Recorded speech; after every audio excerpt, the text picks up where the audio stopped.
devant tes acquisitions, mais tu es une partie active.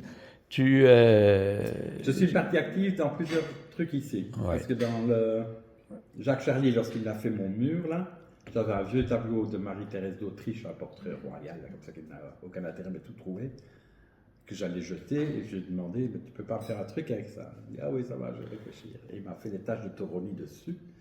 Et puis je lui avais donné un morceau de mur, il l'a fait sur le mur. J'ai dit, oui, mais tu peux pas faire tout le mur. Alors il a fait tout le mur, puis il y avait la fenêtre au milieu du jeu de quilles. Et la fenêtre, alors ça n'est pas intégré, et il m'a fait les taches sur la fenêtre, sur la vitre, comme ça, les Toroni qui...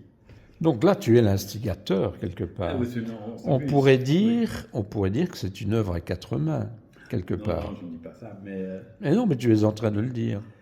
Puisque c'était une amuserie, mais... Tu l'introduis dans cette dynamique. Et en fait, non, là où son œuvre est devenue plus juste, c'est que l'histoire... Jacques Charlier a toujours fait son travail sur l'histoire de la peinture, où il peut singer, il peut tout faire. Il peut faire un Poliakov, un Braque, un Toroni. Dans l'histoire de l'art, jusqu'au XXe siècle, c'est le portrait, c'est le paysage. Donc là, il est intervenu sur le portrait, la gueule de Marie-Thérèse d'Autriche, et sur le mur blanc de la modernité, et puis sur le paysage.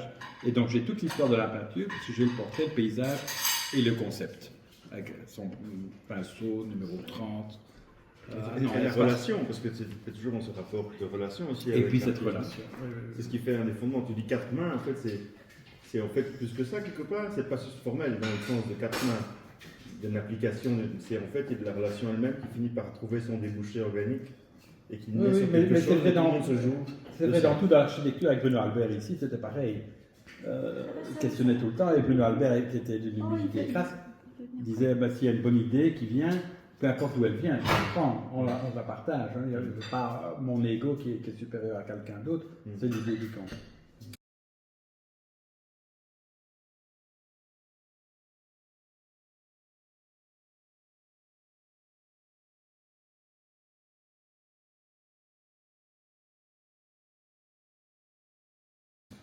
Donc il y a quelque part de l'art de relation. Tu es en relation avec le contexte, relation avec l'artiste, tu es dans une dynamique de communion. Et même Monstermian qui exposait chez toi, quand il m'a fait la cave, normalement c'était pas ma cave, son genre.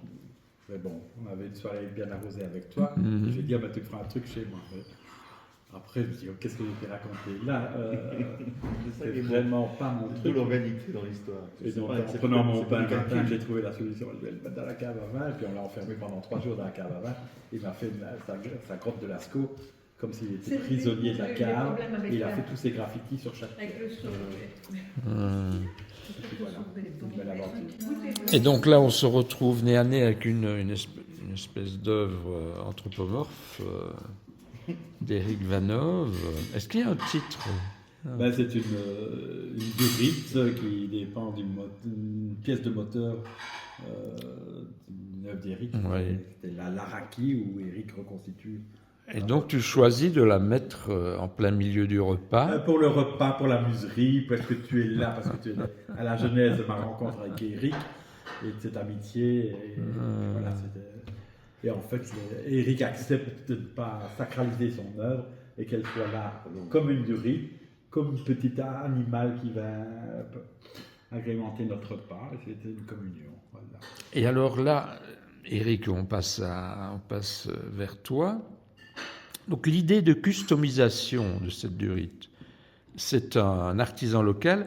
Est-ce que c'est toi qui le guide dans son choix de customiser cette pièce? Non, pas du tout. C'est un peu ce qu'a décrit l'histoire des quatre mains. C'est-à-dire qu'au fond, il y avait ce moteur, il y avait l'idée de reproduire chacune de ces pièces à l'identique pour qu'on puisse réassembler l'ensemble. Et chacun des artisans ou artisanes qui s'étaient retrouvés sur ce projet ne connaissaient pas tous les autres au début. Donc c'est une espèce de puzzle, mais un cadavre exquis au fond de grosses proportions. Et puis donc, c'est le moment de l'assemblage. On avait fait d'ailleurs les pièces en poterie, et toutes les pièces ne se prêtaient pas à la poterie. Mais donc il se trouve qu'un tuyau comme ça, une durite, ça fonctionnait. Et c'est en fait l'artisan qui avait choisi quelle pièce de ce moteur il allait faire. Donc il y avait une espèce de rapport d'attachement à des formes que lui choisissait. Et puis après ça a été cuit et on en a fait, si je me souviens bien, 6 pour en choisir qu'une. Parce qu'en fait, dès qu'on est né au four, ça peut bouger de n'importe quelle direction Ouais. et ça peut ne plus s'assembler sur le moteur, ce qui était le cas en fait de la plupart. Et donc, C'est toujours ici, il y a eu beaucoup sur cette pièce-là, simple, elle paraît bête, mais en fait il y en a eu peut-être 5 des artisans qui sont passés sur ça. Il y a le cuivre, c'est un, cette partie-ci, l'os, c'est une autre, et donc la peinture, c'est encore un troisième. ah, c'est de l'os, ça. Ça, c'est de l'os, mais donc en fait, il y a Ouais. déjà 4 corps de métier sur cette pièce, qui est pourtant pas très grande. Plus celui qui a fait le gabarit. Et alors, le gabarit, oui, le gabarit, c'est pas le même, effectivement. Et parfois, on donnait la pièce originale quand on l'avait. Et l'idée de l'avoir sur la table de repas, ça te plaît comme... Moi, j'aime beaucoup quand Bruno part dans ses folies, et alors on se dit tiens, pourquoi pas ça là, et tout ça. Donc c'est aussi ce qui fait que ces artistes se prennent au jeu, parce que je crois qu'une fois qu'on les pousse un peu, et qu'on ne les met pas dans un rapport trop auto-représentatif, de se dire est-ce que je pense à ce que je fais, pourquoi, mais que c'est du jeu, et alors ça part, non? Donc là, il n'a pas mis au milieu de cerise, mais il pourrait, on va voir. Est-ce que tu te souviens du nom de l'artiste Lequel? qui a fait la pièce? Celle-là? Ouais. Les artisans? Oui. Ah, pas le peintre. Le Fès, parce que je ne le croise plus. Ça, c'est Mohamed Haddou, il travaille l'os, on travaille encore avec lui. La poterie, il a arrêté de faire la poterie entre-temps pendant une dizaine d'années. Il s'appelait Damas. Et il est devenu agent de sécurité. La dure vie des artisans de Marrakech qui ne trouvent pas à joindre les deux bouts. Puis il est revenu à l'atelier récemment et il a recommencé à faire des pièces en poterie pour une nouvelle production qu'on fait. Le cuivre ici, c'était Mostafa Jawal. Il était 5e au classement national marocain de boxe Muay Thai. Et il était artisan en plus. Il a commencé à l'âge de 7 ans. Il a bossé avec nous jusqu'au Covid. Plus après. Et oui, donc. Super. Donc, tu vois, Et quand Eric publie ses œuvres, il fait toujours référence à tous les artistes. Donc c'est pas lui qui... c'est une équipe, c'est un travail quasi socialiste, où il y a tout le monde qui... Socialiste, c'est beau comme terme. Ton ego n'écrase pas, il y a pas une fois où il y a une œuvre où il ne fait pas référence à tous ceux qui ont